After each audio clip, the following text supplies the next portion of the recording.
খিচুড়ির সাথে এরকম একটু চিকেন হলে কিন্তু আর কিছুই লাগে না। লাস্ট টাইম এই চিকেনটা আমি কয়েকবার বানিয়েছি আর মাশাআল্লাহ প্রত্যেকবারই বেশ মজা ছিল। কিন্তু এটা বানানো খুবই সহজ। খুব তাড়াতাড়ি খিচুড়ি আর একটু চিকেন যদি কেউ রান্না করতে চায় তাহলে কিন্তু এভাবে করতে পারে। সময়ও কম লাগে আর খেতেও ভীষণই মজা। সবাই বেশ পছন্দ করে, বাচ্চা থেকে বড়। তো আমি এখানে চিকেন নিয়ে নিয়েছি আর খুব ভালো করে ধুয়ে নিয়েছি। এরপর এখানে আমি দিয়ে দিচ্ছি লেবুর রস। চিকেনের পরিমাণ অনুযায়ী লেবুর রসটা দিয়ে দিবে। এখানে আমি প্রায় একটা মুরগির অর্ধেক নিয়েছি, তো ওই হিসেবে লেবুর রস অর্ধেক ব্যবহার করেছি। আর এখানে প্রথমে আমি দিয়ে দিচ্ছি পেঁয়াজ বাটা। এখানে কিন্তু গোটা মশলা ব্যবহার করা যাবে না, বাটাগুলাই ব্যবহার করতে হবে।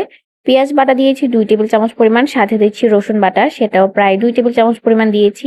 আর দিচ্ছি হাফ টেবিল চামচ হচ্ছে আদা। আদা আমি খুব বেশি ব্যবহার করি না, কেন জানি আমার কাছে আদার ফ্লেভারটা খুব একটা ভালো লাগে না। বাটা মশলা দেওয়ার পর এখানে হচ্ছে আমি গুঁড়ো মশলা গুঁড়া দিয়ে দিচ্ছি, মরিচের গুঁড়ো, হলুদের গুঁড়ো, সাথে দিচ্ছি হচ্ছে গরম মশলা গুঁড়ো। এখানে ধনিয়া জিরা সব ধরনের গরম মশলাই হচ্ছে মিক্স করা আছে। সাথে দিয়েছি পরিমাণ মতো লবণ। লবণের পরিমাণটা বেশি দেওয়া যাবে না, অল্প করে, কারণ পরে টেস্ট করে আবার দেওয়া যাবে। আর সাথে এখানে দিয়েছি টমেটো সস, যেটা ঘরে বানানো, ফ্রিজ রাখা ছিল তার জন্য একদম বরফ হয়ে গেছে। এখানে একটা ম্যাগি মশলাও ব্যবহার করেছি, ম্যাগি মশলা দিলে টেস্ট খুব ভালো আসে। সাথে দিয়েছি এখানে গুঁড়ো দুধ প্রায় 1 কাপ পরিমাণ। আর এখানে সরিষার তেল দিয়েছি প্রায় 1 কাপ পরিমাণ। এখন সবগুলো উপকরণ খুব ভালোভাবে মাখিয়ে নিব চিকেনের সাথে। এইভাবে মাখিয়ে কিছুক্ষণ ম্যারিনেট করে রেখে দিলে স্বাদটা অনেক ভালো আসে। এরকম করে চিকেন হচ্ছে আমি পরোটার জন্য বানিয়েছিলাম। পরোটা দিয়ে খেতেও কিন্তু খুবই ভালো লাগে।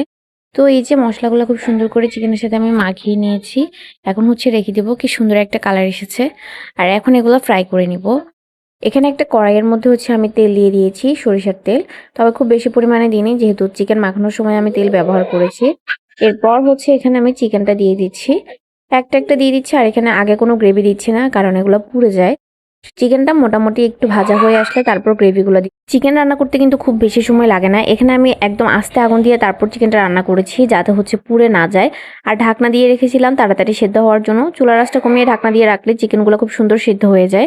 তো সেদ্ধ হওয়ার পর হচ্ছে এখানে আমি গ্রেভিগুলো দিয়েছি। এরপর নেড়ে চেড়ে একদম খুব সুন্দর করে ভাজা ভাজা করে নিব। মোটামুটি সবগুলো গ্রেভি চিকেনের গায়ের সাথে ভালোভাবে লেগে গেলে হচ্ছে এখানে আমি পেঁয়াজ দিব। পেঁয়াজগুলো দিলে দেখতে কিন্তু খুব সুন্দর লাগে আর খেতেও খুবই মজা হয়। মাঝে মাঝে ইচ্ছে করে একটু আলাদা অন্যরকম করে কিছু খেতে, নর্মালি তরকারির বাইরে, কিন্তু আবার খুব বেশি আয়োজন করতেও ইচ্ছে করে না। ওই দিন কিন্তু এরকম একটা চিকেন বানানোই যায়। এখানে আমি পেঁয়াজগুলোকে গোল গোল করে কেটে নিয়েছি। এতে কিন্তু চিকেনটা দেখতে খুবই সুন্দর লাগে। এই যে চিকেনটা হওয়ার পর এখন উপরে আমি পেঁয়াজগুলো দিয়ে দিচ্ছি। পেঁয়াজ খুব বেশি সিদ্ধ করতে হবে না, উপরে দিয়ে জাস্ট একটু নেড়ে চেড়ে নামিয়ে নিব। কাঁচা কাঁচাই থাকে, হালকা একটু নরম হয় আর কি। তো পেঁয়াজ দেওয়ার পরে যে একটু নেড়ে চেড়ে নিচ্ছি। এখন আমি চুলার আঁচটা একটু বাড়িয়ে রেখেছি, খুব তাড়াতাড়ি যাতে হয়ে যায়। এটা তো বেশি সময় আর ধরে রাখতে হয় না।